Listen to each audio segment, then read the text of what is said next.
J'ai été passionnée par ce travail sur les collégiens dans les quartiers urbains sensibles.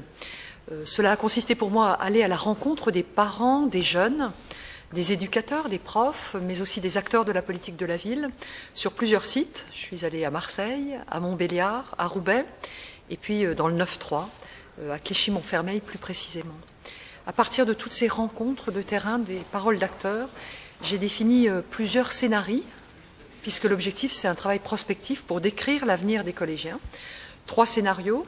Le premier, celui du ghetto, l'enfermement.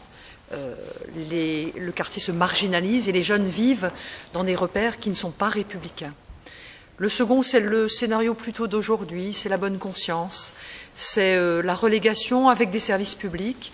On laisse regrouper les gens les plus fragiles, mais on apporte de l'éducation, des services culturels et sportifs.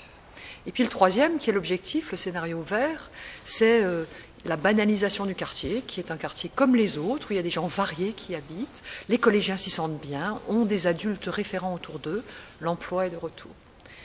Alors le travail a consisté à repérer les leviers d'action qui permettent d'éviter le scénario du pire.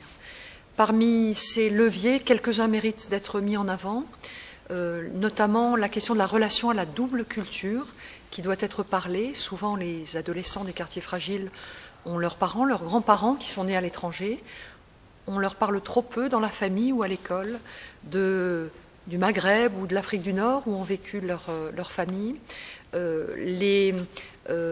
Cette histoire au fond commune entre la France et ces territoires du Maghreb et d'Afrique noire n'est pas décrite, donc je propose la réalisation d'un manuel d'histoire commune, cette histoire partagée, douloureuse à certains moments, mais qui mérite d'être discutée.